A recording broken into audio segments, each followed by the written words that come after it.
Welcome to the Business of Government Hour, a conversation about management with a government executive who is changing the way government does business. The Business of Government Hour is produced by the IBM Center for the Business of Government, which was created in 1998 to encourage discussion and research into new approaches to improving government effectiveness. You can find out more about the center by visiting us on the web at businessofgovernment.org. And now, the Business of Government Hour. Welcome to a special edition of the Business of Government Hour, a conversation with authors exploring performance management in government. I'm Michael Keegan, your host and leadership fellow at the IBM Center for the Business of Government. There's an old saying that if you don't know where you're going, you will never get there. This is truly the case in managing government programs. If you do not have a performance framework which includes your goals and objectives in place, you will not be able to track where you're heading, and agency progress towards achieving those goals will not be met.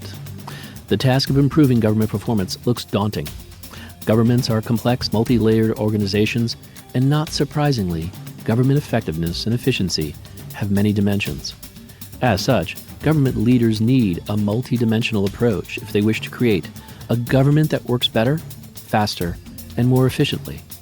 Such an approach should be comprehensive, covering all aspects of government performance. What keeps the government from being as effective as it can be or should be? How can performance management systems help government perform better? What more needs to be done?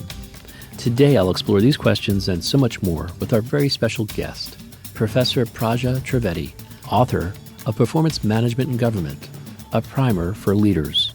Praja, welcome to the show. It's great to have you. Thank you. So before we delve into specific initiatives and your book and the insights of your book, I'd like to provide some context for our listeners. Would you briefly discuss the history and mission of the Commonwealth Secretariat? Thank you very much, Michael. The Commonwealth Secretariat, as you know, represents 53 countries. It's a multilateral organization, and its birth is associated with the birth of countries. As the British Empire was winding down, they, I think, came up with a brilliant idea, which is not to lose connections completely, and therefore they decided this would be a wonderful opportunity to create a family of Commonwealth countries, which are all former colonies of the British in one way or another. And so the modern Commonwealth really started with India becoming independent in 1947. Till then, it was in fact referred to as a colonial office. And when India became independent, I think our Prime Minister put his foot down and said, we will not want to be associated with anything which has the word colonial. And hence in 1949, there was a London Declaration which marks the birth of the modern Commonwealth. Oh. And then the next big milestone, I would say, would be 1965. Till then, believe it or not, Commonwealth was operated out of the Foreign and Commonwealth Office, which was one of the divisions of the British Foreign Affairs Ministry.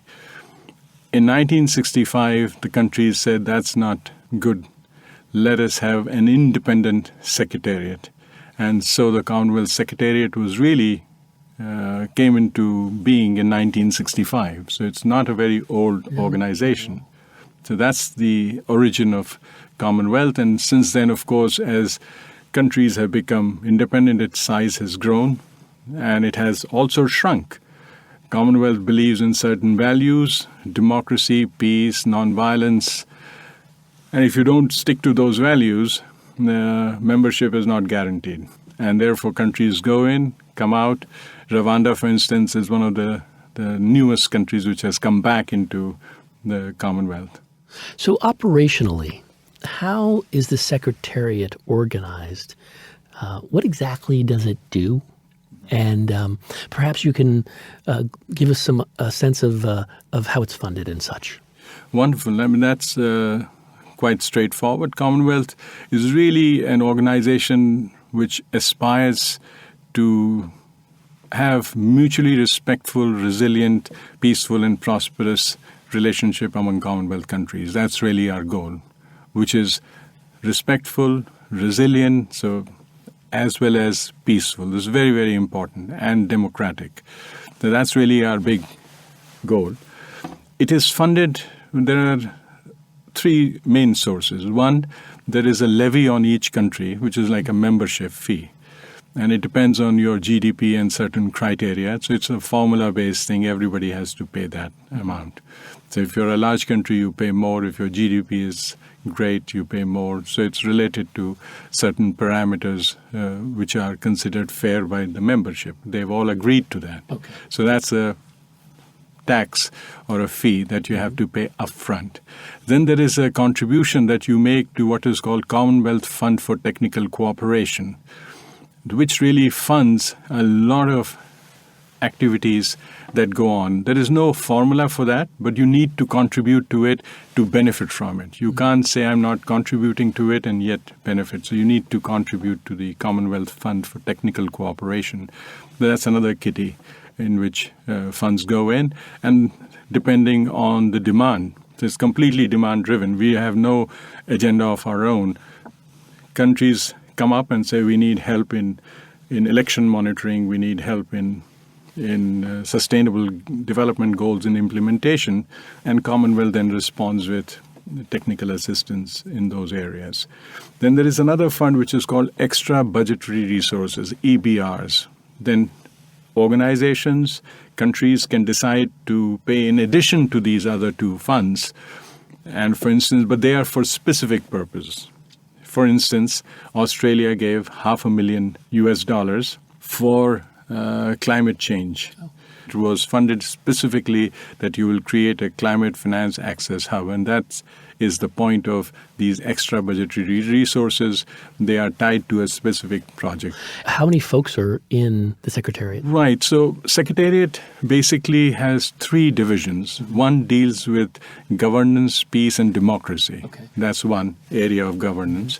Then there is another one which I was the senior director for that, and headed that division. It was called Economic, Youth, and Sustainable Development, which of course is a very large division. These are just three words.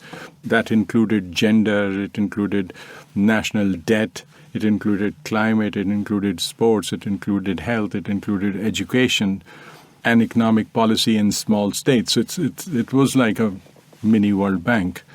Then there is a third one, which is trade, oceans, and natural resources. So these are the three directorates in which we classify our work. Of course, within that we do large variety of projects, programs, policies, and it's all demand-driven, what countries decide. Primarily our agenda is set by the Commonwealth heads of government.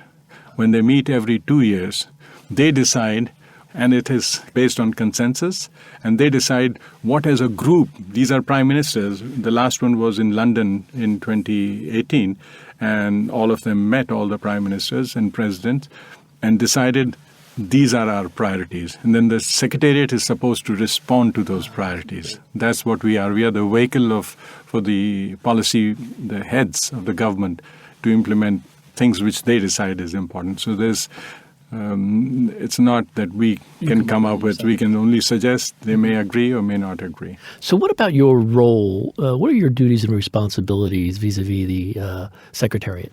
Well, as I said, till recently I was the senior director, so I was the head of the Economic, Youth and Sustainable Development Directorate. Secretary General has very kindly asked me to continue as special representative, which basically means that I help Secretary General in focusing, moving forward, and implementing areas of her priority, which could be any one of the directorates. So since you've taken on and in your transition at the Secretariat, what's some of the challenges you've faced, and what has surprised you most in your roles? As you know, Michael, I was with the World Bank for 15 years, and so I have a good sense of multilateral organization. when I was in the government of India, I was also involved with the Organization for the Prohibition of Chemical Weapons, OPCW. I was the chairman for the National Authority for Chemical Weapons, and I represented India in the OPCW, which is another multilateral disarmament organization. Don't ask me why an economist would be doing this. That's a whole other interview we can have. But I was asked to do that, and as a good public servant, I followed the orders.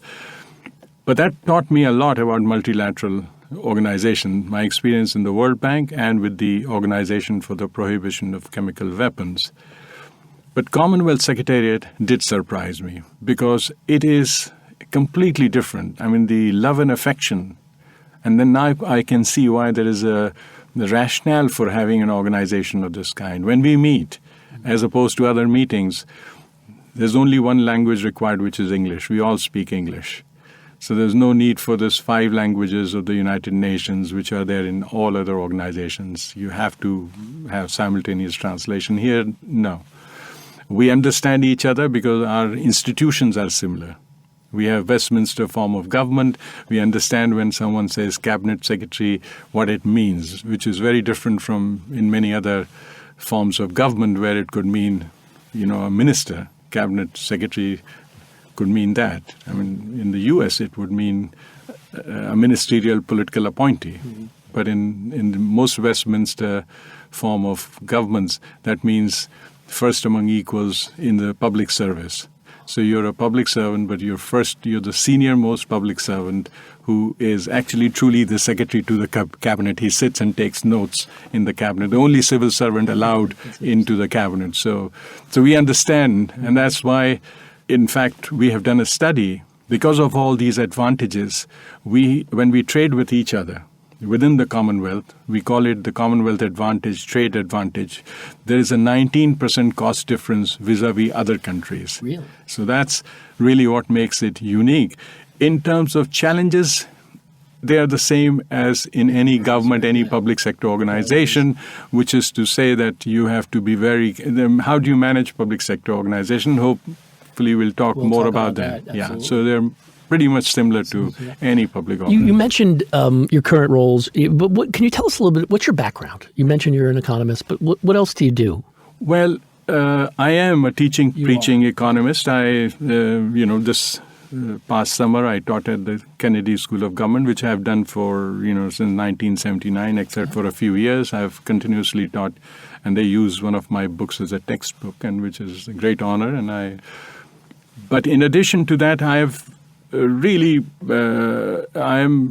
an academic, if you were to ask me, because that's really how I started after my PhD from Boston University. I was teaching here in the United States till I went to India in 1986-87. I was offered a chaired professorship at the Indian Institute of Management, which was arguably one of the world's best management institutes, but definitely India's. And I thought that's it. Got a chaired professorship at 1987, and I would be fine. But there were other plans that God had for me, and I was then invited. I was always felt like giving suggestions. Some people might say I was a critic of the government, but they asked me to come and join the government. They said, if you think it's that simple, can you try doing it from inside? And I became economic advisor to the government of India. And that was at a very critical time in 1991, when the reforms were starting, and I was associated with the public enterprise reforms. Then the World Bank asked me while I was working that would I like to join them, and I joined them. From Government of India, I went to the World Bank, and while I was there, the Government of India again said, would you like to come back at the highest level in the government, which is a permanent secretary to the Government of India. I was in the Cabinet Secretariat in the Prime Minister's office, and my job was, and I was invited to, as Secretary Performance Management, to set up a system to hold 80 departments of Government of India accountable for delivering results and report back to the Prime Minister on how they are doing.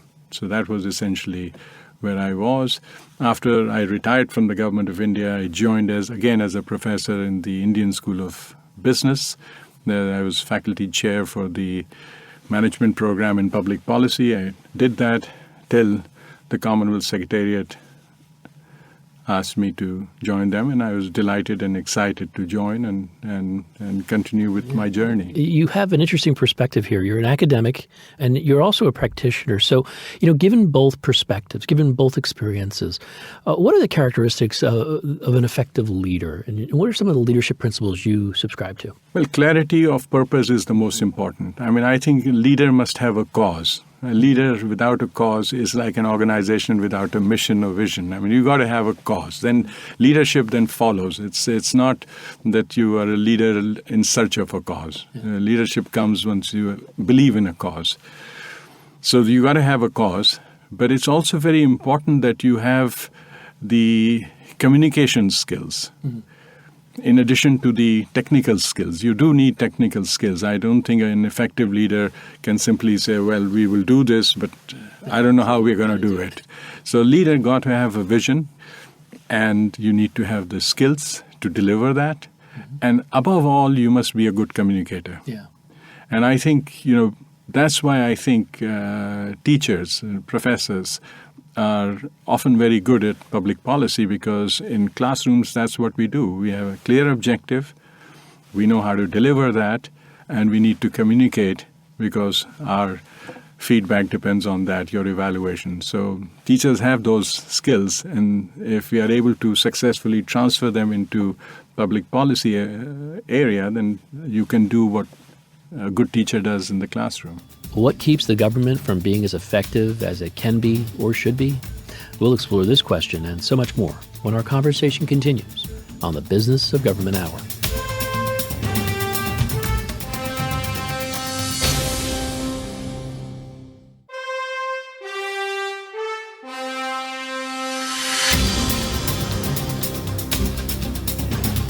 Welcome back to the Business of Government Hour.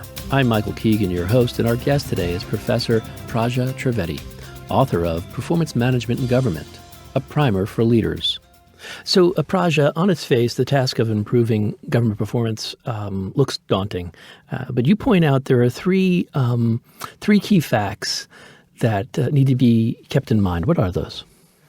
Well, it's really, when you look around and you close your eyes, Michael, you feel that all the governments are conspiring to tell you the same story. It looks so similar, frankly, and they'll say we are unique and we are different.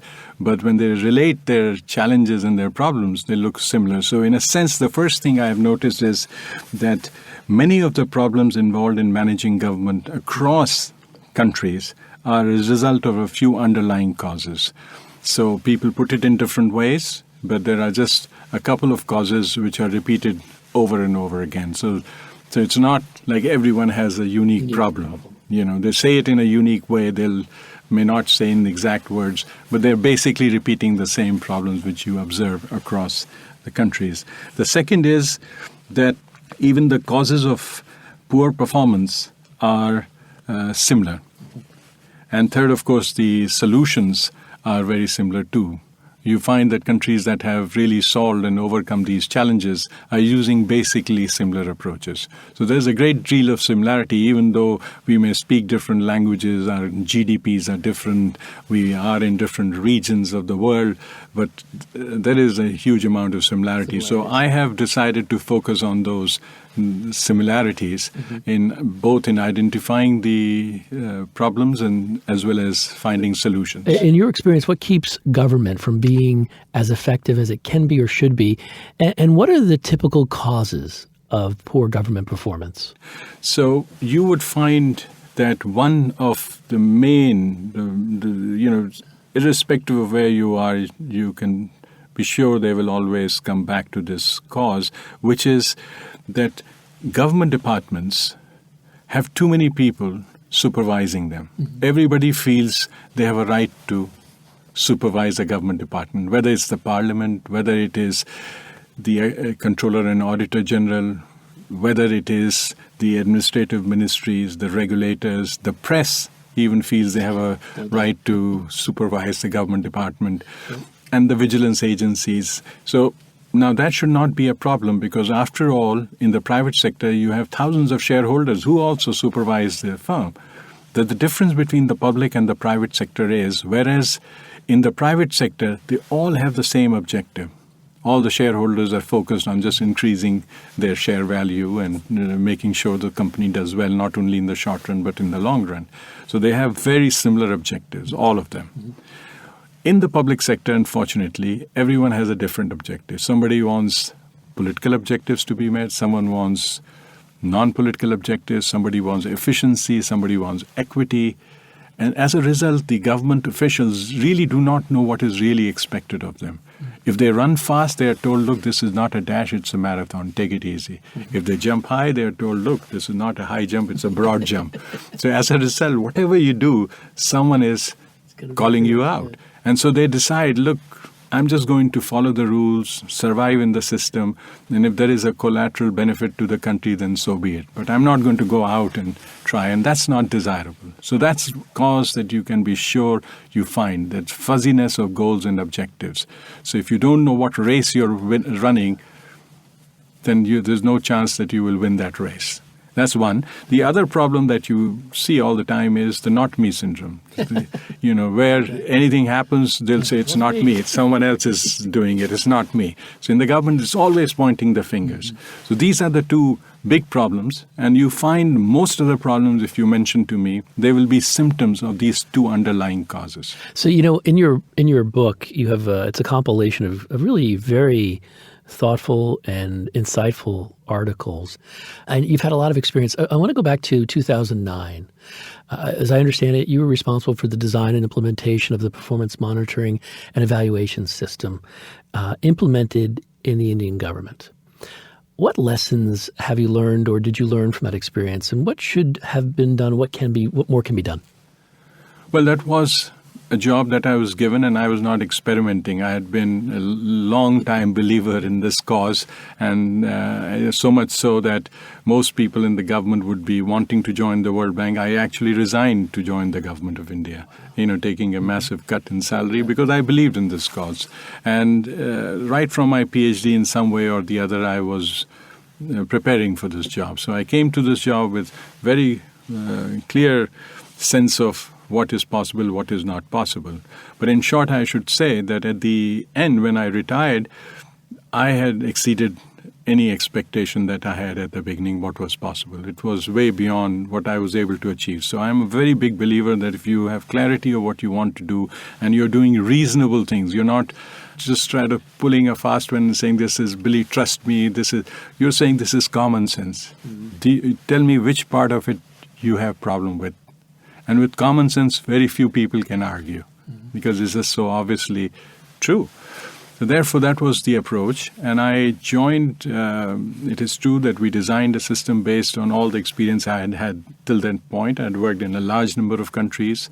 The first time where I had applied this methodology was in Costa Rica at the request of the president of Costa Rica. So, I started my journey with the public enterprises, which are state-owned enterprises, where I had used the methodology, which was, the credit has to go to my professor, Professor Leroy P. Jones of the Boston University, who was a pioneer in that. I had learned a lot from him, but where we differed was that he felt it is best applied only to state-owned enterprises, and I then took it to the other area of which is government. Mm-hmm. So, and then the first country where we used this was Costa Rica, where we call, Jose Maria Figueres was the president, and it was easy. It was again demand-driven. He had asked the World Bank. I was already in the World Bank. He asked the World Bank why we can't do this. And the reason he asked was because he was my student at Harvard. Oh, really? Yes. So it made it a really successful implementation because, you know that there's full political commitment and clarity behind it. It was demand-driven. I was asked to go to Costa Rica, even though I was working in other parts of the world. And it worked. And after that, we knew that this could work in government and then many other countries. So when I came to India, it was based on that experience. Mm-hmm. And what we implemented was quickly adopted by 80 departments and 17 states in the Indian Union. There are about 28 states. They span the entire political spectrum. So it wasn't that I was able to force them. They were not same parties. I mean, the entire range of political values and views were represented. But they all agreed that this is what we need. And therefore, it turned out to be quite a success. I could ask you a question around the summary of the evolution of performance management in government, but I'd like to connect that to, the idea that performance management is in vogue, and there seems to be no consensus around the meaning of performance, quote unquote. How do you define performance, or how have you? And more importantly, how can a government executive who is pursuing the same thing you've done, but in a different context, how can it ensure that performance management is more than, say, performance measurement? What are some of the conditions that are essential for that? Absolutely. You're absolutely right. Performance, the word could mean many things. There is ex ante performance, which is I give you an objective and then I hold you to account. That's one kind of performance. The other is that I come back as an auditor and say, look, Michael, I don't know what your objectives were. You were building a road. This road ain't good enough, right? You may say, look, I was only given this money and I was told to finish in half the time and therefore this road is the best possible. And I said, no. So that is ex post evaluation, where I come back as a researcher. I don't talk to you, what were your constraints? I said, this road should have been like this. So that's an ex post. And then they could be partial. Then lots of people go and say, well, I'm going to look at skill development. Well, that's a partial indicator of a Ministry of Labor, which does a lot of other things. And you say, I'm going to look only at that. So that's like saying, you focus in one particular area, you might get something done there, but the inefficiency travels to the other parts of the organization. So that's as opposed to a comprehensive approach. So you can have a comprehensive approach. So you can also have an approach which focuses on the performance of the manager versus an approach which focuses on the performance of the organization. Very different things. You as a manager were given $500,000 to set up a big hospital. Suddenly your budget was cut in half, and you could only but in spite of being cut in half, you were able to deliver more than half. Now you as a manager have done a great job because your budget was cut in half and yet you delivered more than half. That if you just look at the organization, you'd say, look, you were supposed to do that, but you didn't do it. Whatever the reason. So you need to focus. So managerial performance is really organizational performance adjusted for force majeure and exogenous circumstances. So there are a variety of performance. So my definition, which is the working definition, and that's why it has succeeded, is simply the difference between the promises you make at a government department and the delivery. That's performance. Whatever you say. I didn't force you to say it, but you said, I'm going to do this at the beginning of the year. At the end of the year, we simply ask, sir, what have you done compared to the promises you made? The difference between rhetoric and action is really the true measure of performance in my view. And I want to dig a little deeper into indicators and performance indicators. And you point out in one of your articles in the book that you divided into two broad categories, lagging indicators and leading. And I always wanted to get a conversation around that. Would you tell us more about the categories and how do they differ and on what levels do they complement each other? Well, the simple way to look at it is look at the Sustainable Development Goals. Now, if you go to Norway, you'd find it's doing very well. But it's all because it's a prosperous country, has done well. Historically, it's here. So when you compare the actual achievement of countries today, you would find that many of the countries which are not so resourceful and not well endowed natural resources are not doing so well. But that is what is called a lagging indicator. These indicators measure what you have done in the past. But leading indicators are those which tell you what are you doing today to make you more effective in the future, given your resources. That's the difference. And recently, in Malta, we organized the first Commonwealth Award for Excellence for SDG implementation, which focused on the leading indicators. What is it that you're doing today will make you move faster towards your goal. So that is the basic difference. And the SDG is the Sustainable Development Goals. The Sustainable Development Goals. Okay. And that really is the basic difference. And when it comes to performance, it's the same thing. If you just look at tourism, let's say, tourism takes many years for it to reach a certain level. Now, if I measure today's level of tourism in a country, and I reward the current permanent secretary for tourism, that would not be fair, because this guy may be doing nothing and he's just benefiting from the good work done by his predecessors. So that would be the lagging indicator, the number of tourists, the footfalls today. Yep.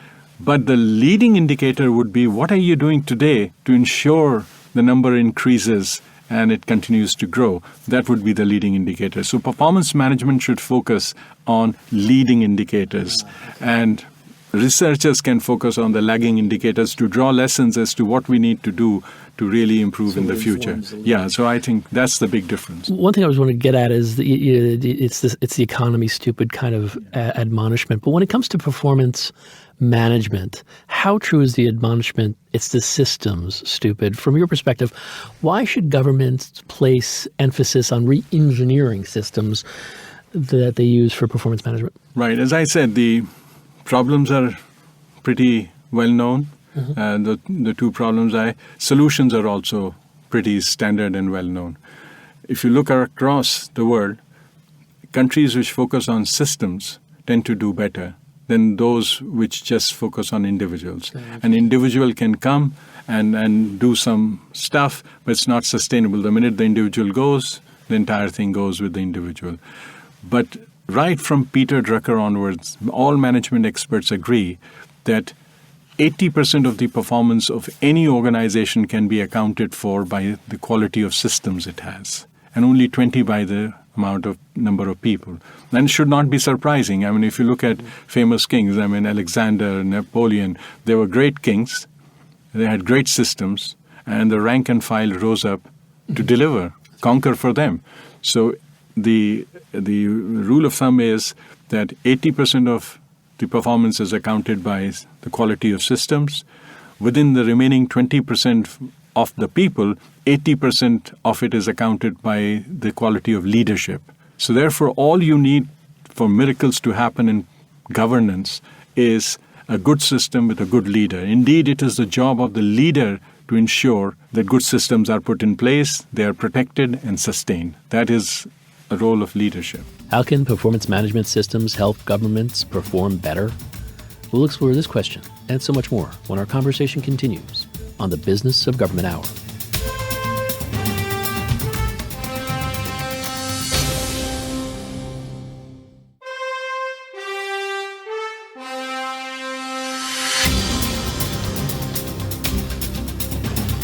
Welcome back to the Business of Government Hour. I'm Michael Keegan, your host, and our guest today is Professor Prajapati Trivedi, author of Performance Management in Government, a primer for leaders. So, Praja, most government performance management systems suffer from serious conceptual flaws, which you point out. What are some of the, let's say, 4 fatal flaws you identify?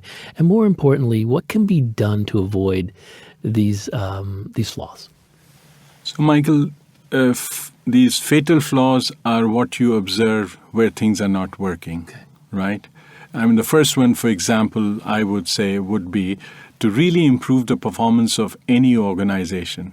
What you need is a good information system. It's common sense. You don't need a PhD for that. Mm-hmm. That if you don't have good information, you can't even start. It's a non-starter, right? That's like flying a plane without a radar. Yeah. So you need a good information system. But having good information system is not good enough. You should be able to interpret. If you see the radar and you can't figure out what's going on, that also, you must be able to figure out that this means cloud, this means an object, I need to be like this. So you need to be able to process that and evaluate that information. So you need a good evaluation system. But countries have done this. They've got some information, they are able to evaluate.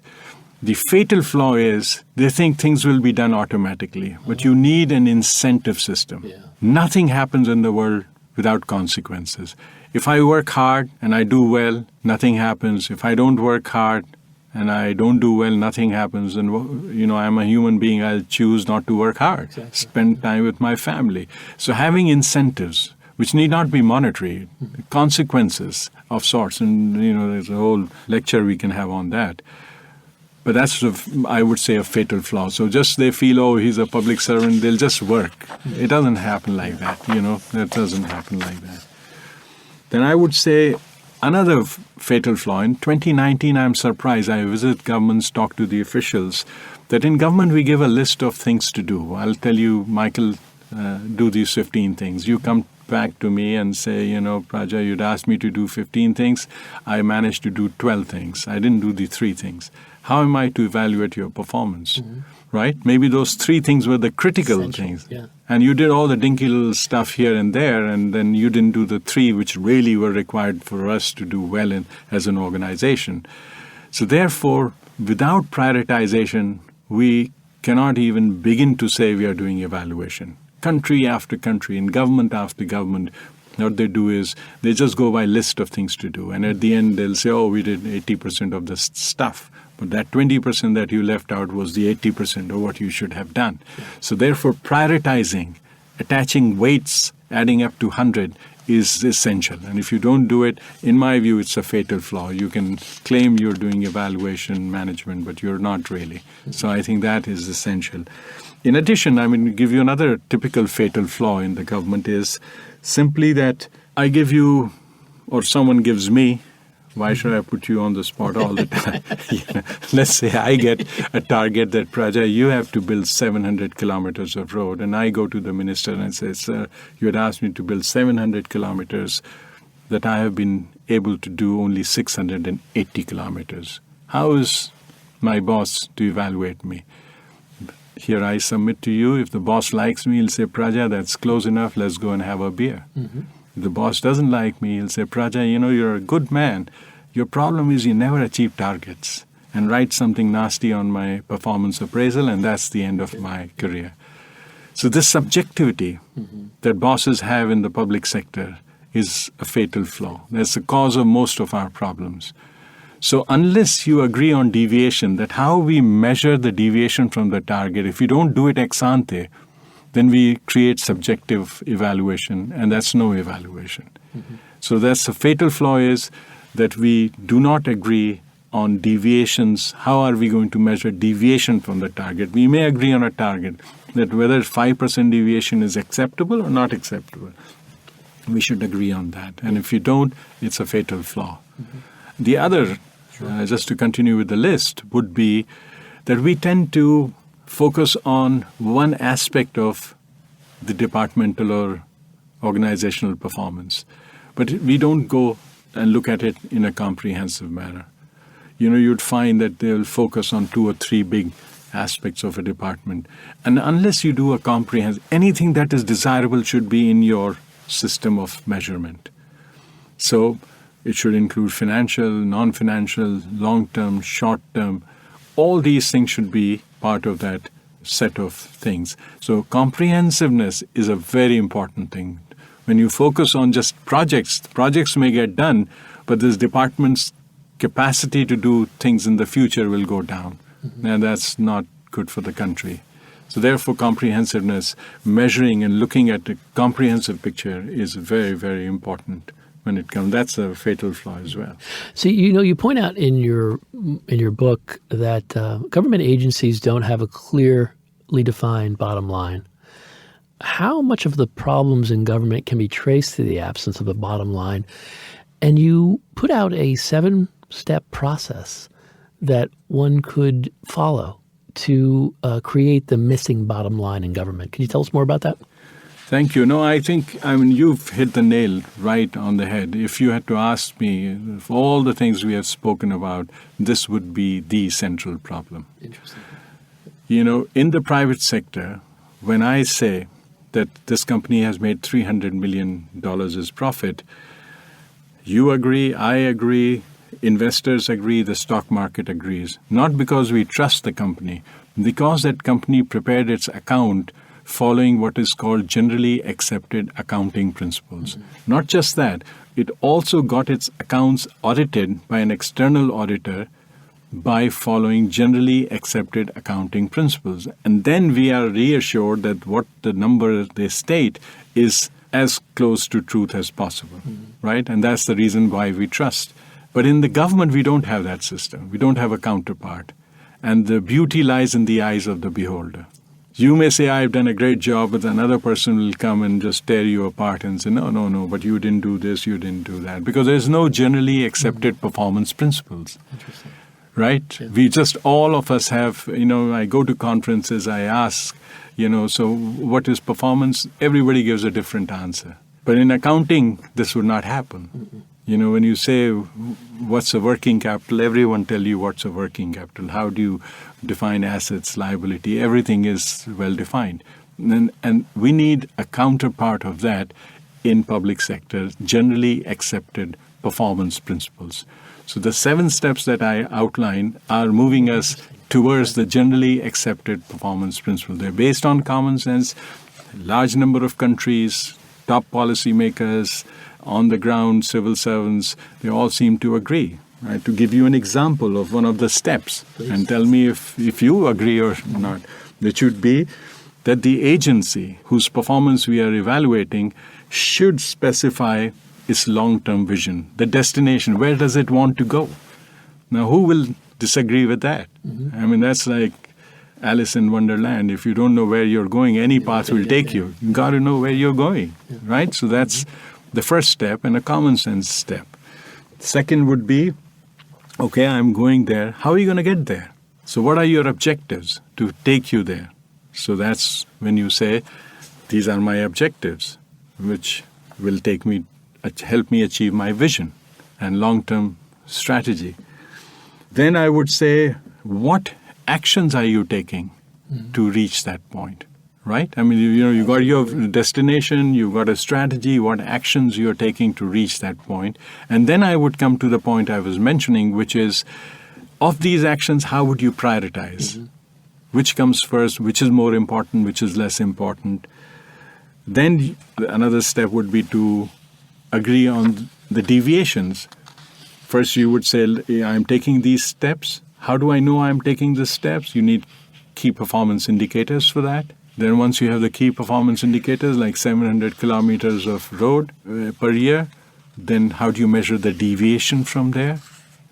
And once you measure the deviation, so in other words, when you follow these steps, at the end, you're able to rate any government agency ex post at the end of the year on a scale of 1 to 100. If you do everything that you promise, you'll get 100. If you do nothing, you get 0. If you do in between, you get in between. So that is the true bottom line. It includes everything that the agency does. It's not about money. It is not about profit. It's about, in government, we are for, health, education, and things which cannot be measured, but we have to deliver those things. Child mortality has to be delivered. We have to lower that. Similarly, health, those things have to be delivered. It's not about money, but delivering those things. So the bottom line is just that, and it is doable. Countries all over the world are doing it, and it can be successfully done and has been done. It leads into the next question I have around many governments have learned the hard way that there's a big difference between performance management and perception management. Any advice for government executives in managing perception and the reality in this regard? That's a very good question, Michael, because that, I think, is a lot of leaders miss that. What happens is they focus on performance management and they feel everybody is getting it. And I can cite leaders who have lost elections because they just thought, well, it's so obvious I'm doing a great job. It's not obvious. Yes. You need to communicate as well. You have to talk the walk, not just walk the talk, but to talk the walk. I mean, you may be walking, but if you don't convey it and not convey it in complicated terms, and that's why having a bottom line, clear bottom line, it's saying, this is what I promised, 100%, I have achieved 85%. People will get you. They'll say, okay, you didn't do 15, that's fine, but you did 85? My God, I didn't know you achieved 85. But if you don't communicate well, so communication is a very important part of performance management and perception management. Another very important part is that we manage performance, but we do not manage the interface with citizens or our clients in government. Therefore, you may build the road, but if you don't treat the citizens well, if someone is asking a question, etc., all your good work goes to waste. Yeah. And therefore, it's very important to have manage the citizen interface very well. And countries that have got implemented citizens' charter, for instance, grievance redress mechanisms, tend to do much better than those who simply say, look, figure it out, I've done this, what I promised. So I think management of interface, which is citizen charter, grievance redress mechanism, and communication is very important. You can't simply communicate if you have nothing to deliver, but it's got to be a combination of both. What other tools can be used to improve government performance? We'll ask Professor Prajapati Trivedi when our conversation continues on the Business of Government Hour.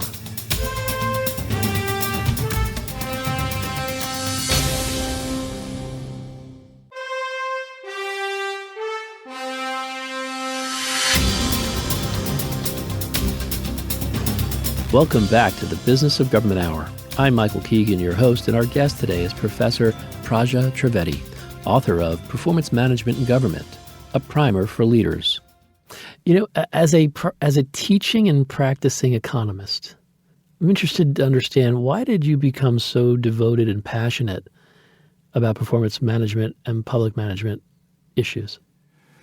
You know, Michael, I've been doing development economics since 1969, first course in development economics in my undergraduate.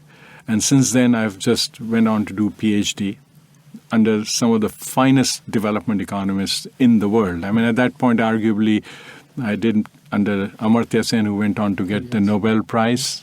And then in Boston University, I had, who's who of development economists. It was arguably the place for development, better than Harvard or any other place at that point. And then I joined the World Bank, worked in a large number of countries. I quickly came to a conclusion as a development economist that in the world, there are only two types of countries. One, where they do pretty much what they say, and in the other, the gap between what they say and what they do is huge.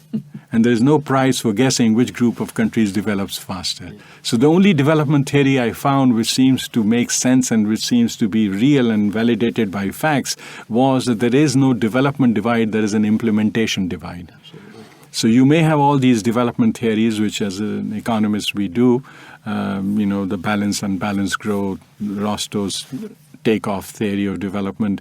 But ultimately what matters is closing this gap. In this day and age, figuring out the right policy is the easy part. You Google and you'll get hundreds of toolkits and policy options. Mm-hmm. Try implementing them. Yeah. So implementation has become the key determinant of competitive and comparative advantage of nations. And that's why I moved. I said, if I just continue to develop theories and there's not pay attention on the implementation and leave it for someone else to do it, that would not work. So I said I must balance it. I've developed as many theories as I could. I've worked for as long as I could. But I must also now incorporate in my thinking the implementation advice. And that led me to this.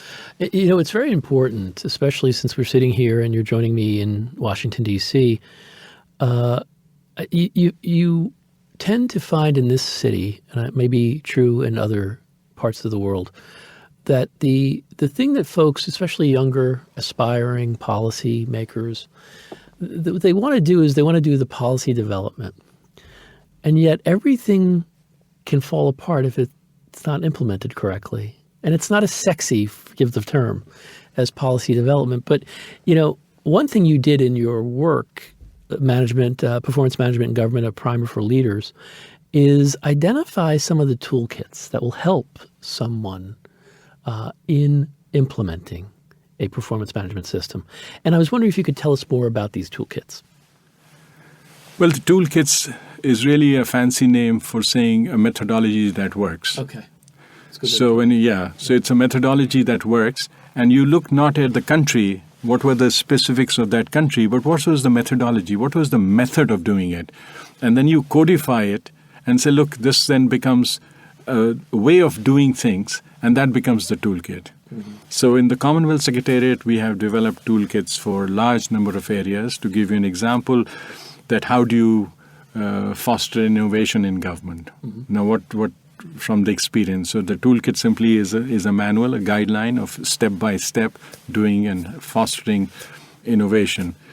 Similarly, for Citizens Charter, how do you design a Citizens Charter? The concept is okay, the Citizens Charter, people might have heard about it, but to do it systematically in a rigorous way and properly, and it could be any country, any department, but what is the underlying core, as I said, the fatal flaws, how do you make sure you don't commit those?